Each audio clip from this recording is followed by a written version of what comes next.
You asked for it, and now we've got it. Today we're going to be covering the drive unit and the CPU for the Centurion MicroPlus here on Vintage Geek.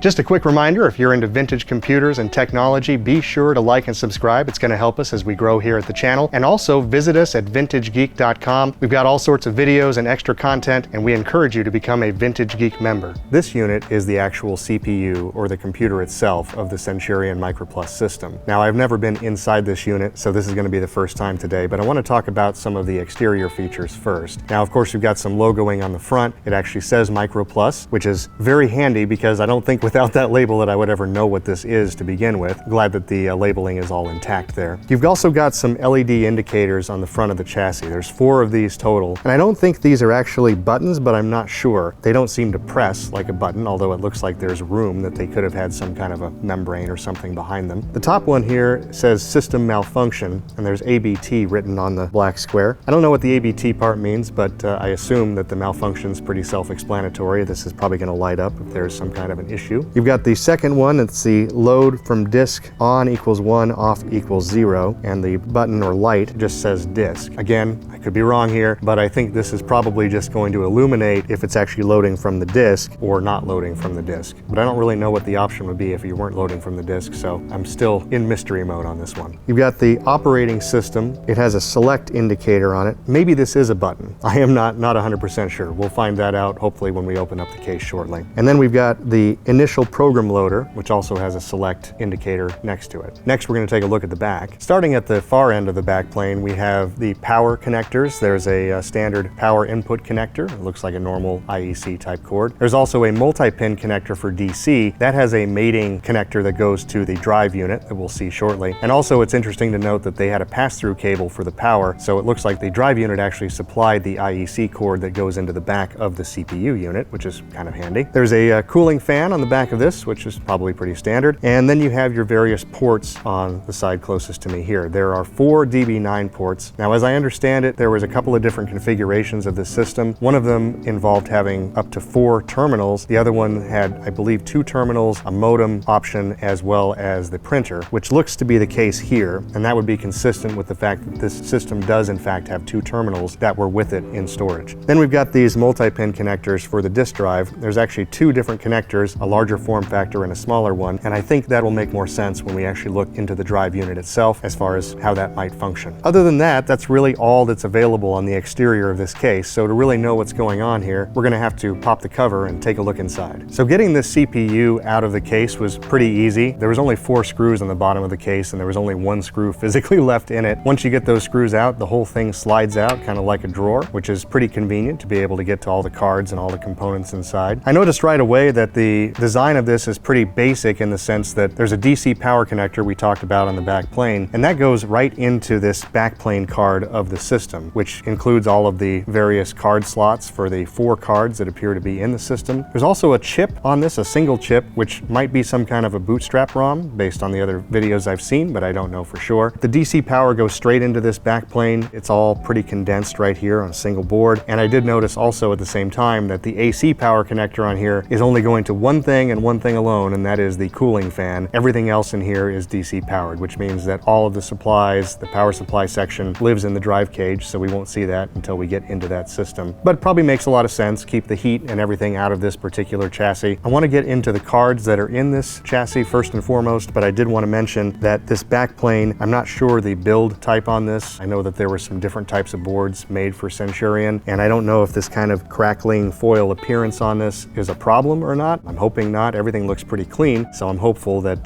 this can be functional as is. Taking a look at the other side, I can see that there are 4 cards in the system. They all have their own unique slots. I don't actually know if those are specific or not. I've seen in the other systems where a lot of the slots were universal, so you could kind of stack cards as you like except for 1 card, so I don't know if that's the case here or not, but I'm certainly not going to be moving them around just in case. Of the 4 cards, we've got a memory card. That's the one with the red tab here. This board does not say Centurion. It actually says Warex, Computer Corporation, which I believe is part of the history of this whole story. I'm not going to get into that now, but just worth noting. Below that, we have what's called the FFC, and I believe that that stands for Finch Floppy Controller. So that's going to be what's going to interface with the drive unit and give us access to both the floppy drive and the fixed disk drive that's in that particular chassis. Moving over to the other side, we've got the MUX card, and that has the 4 DB9 ports on it, and each one of those ports just has a physical cable running to the backplane connectors of the 4 DB9s that we saw earlier. Just a convenient way to get that out to the backplane, I suppose, and have it all on the card. And then you've got finally the CPU 6 card in the bottom on the right-hand side. And I'm going to take a closer look at that in a minute. I know there's been a lot of questions about what kind of CPU card is in our system, but it does look like it is the CPU 6. Should have some pretty good functionality there. I don't know how much memory is on the memory board that's installed. I'm going to have to do a little bit of digging to find that out as well. And I did notice that when we had the cover off of this, it does look like the front panel items are actually buttons as well as LED indicators. So there's kind of a ribbon cable that goes into that section. It looks like how those buttons may work or function, so I'm anxious to learn more about that as well. I've pulled out the CPU card out of the Centurion. This is definitely a CPU 6. It is labeled that on the tab. All of these chips across the top seem to have the same indication with hand labels that they are version 3.11. I'm not sure what that version refers to, but they do have the labels that indicate as such. It also says that this is serial number 950. I don't know how many of the Centurion MicroPlus systems were made, but I know that there's someone out there that can give us that answer, and we will definitely be speaking with him as well. Everything on the board honestly looks pretty good. I mean, it's got its kind of layer of dust. We have not cleaned any of these components. This is the first time we've had it open. The sockets all look to be in good shape. I'm not seeing any corrosion or any problems like that, and everything seems to be there. There are a few sockets on the board that do not seem to be populated, but I assume that may be by design. But I would say that this looks like a pretty intact CPU 6 card, and I'm hoping that it will be functional. Now we're going to take a look at the Centurion MicroPlus drive unit. This is by far the heaviest component within the system. This is the one that really took me by surprise when I went to lift it for the first time.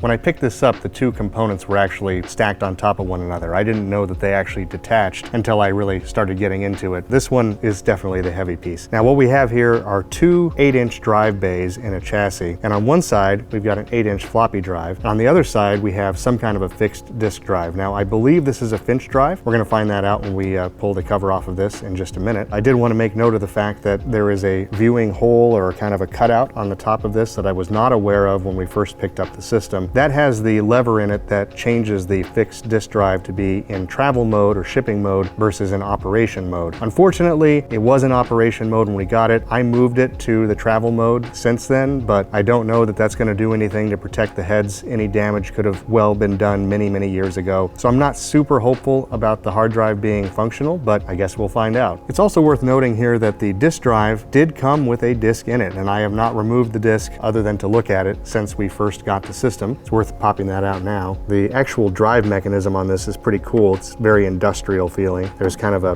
lever here, and inside we've got a 3M 8-inch disc. There's no label on the disc, nothing written on it, so I have no idea what the contents are, if this was just for data, or if this may have had some kind of operating system component or a program, but it was in the system, so there could be something useful on it. When we take a look at the back of the system, you can see kind of the mating connectors for the CPU unit. We start on this side, we've got two ribbon cables, and both of these are the mating connectors for the two drive connectors on the CPU, so I'm glad that we got the original ribbons with this. There's a fairly bulky cooling fan in here that looks very dirty. Obviously it was doing its job for many years. Then you've got this kind of large industrial rocker power switch. It's got a nice feel to it. You also have your standard power input connector, which looks like it just uses a standard IEC power cord. There's a fuse holder, which I believe is 6 amps, so this thing will definitely draw some current when it's running. And then finally you've got a Molex connector on the end with a multi-pin connector that's for the DC supply. That goes to the CPU, and we covered that when we looked at the CPU earlier. Everything's pretty straightforward as far as connections to the drive unit, so that part shouldn't be difficult, but getting the drives to actually work may be the challenging part. I definitely want to take a look inside and see if there's any markings on the drives themselves so that we can confirm what they actually are. That should give us a pretty good idea of what we're working with. Now that we have the drive unit out of its shell, we can get a little bit better look at what's inside of it. Honestly, at first glance, this thing looks kind of as I would imagine it to. It's very industrial, it's very heavy. The first thing that jumped out at me was the power supply section, which is in the back here. You've got a really beefy power transformer, you've got some big electric electrolytic caps. This is clearly powering the whole system, so both the drives as well as the CPU unit via the DC connector that we saw earlier. It's really pretty impressive engineering-wise. I mean, everything is well laid out in this chassis, and there's a lot to it. Now, in the front section, you've got the drives themselves, and we talked about the floppy drive earlier. Now, the brand on that floppy drive is actually labeled as a CUME. I think that's the right way to pronounce it, QUME. This particular drive is the CUME Track 842. That doesn't mean very much to me, but for some of you out there, you may know exactly what that drive is. I assume it's compatible with the floppy drive card that's in the CPU. And then on the other side, we've got this fixed disk drive. I couldn't find any actual labels or markings on the drive itself to tell us the manufacturer, but it does seem to be consistent with the Finch drive that I've been told would be in the system. You can see the platters of the disk, and you can see the head. The head is actually resting on the disk. You can see it right through the viewing window, which definitely makes me concerned that it just crashed there, so I'm not really sure. I did try to see what difference it makes to put it into the transit or shipping mode, and I didn't see anything physically move when I moved that lever, so I'm not super hopeful about that working, but I mean, even just seeing the drive spin up would be pretty cool. It's a great looking drive, and it's pretty neat that it's got this kind of translucent case so you can see what's going on. I was reading some paperwork on the Finch drive earlier. Apparently this whole top section was supposed to be hermetically sealed so it doesn't get any dust in it. I don't know if that would still apply today, but it certainly looks clean inside from the viewing window, so it's a cool thing to look at, and very curious if any of this will actually power up and function. Certainly a really interesting piece of engineering here, and I'm really looking forward to learning more about the MicroPlus system and working with David from Usagi Electric to hopefully get this up and running and off the ground so that we can see what the Centurion operating system for a MicroPlus looks like, and maybe we can even use it here in the museum, who knows. I would like to take this time to give a big thank you and a shout out to David and Usagi Electric. It's an amazing channel if you haven't checked it out, and a big thanks to all of our viewers and fans out there that provided valuable input on the Centurion system. We've got some really exciting things coming up in the month of July. David's actually going to be making a trip here to Vintage Geek to work with me on the MicroPlus, and we're hoping to get this system up and running, so I hope everyone can tune in for that. As always, I encourage you to like and subscribe if you're into vintage computers and vintage tech. It helps us out a lot here at the museum as we grow, and I would like to invite you to become a Vintage Geek member. You can do that on our website at vintagegeek.com. We've got all sorts of video content, we've got extras, and we've got links to the merch store where you can check out great shirts like the one I'm wearing today. Until next time, I'm Aaron, and this has been Vintage Geek.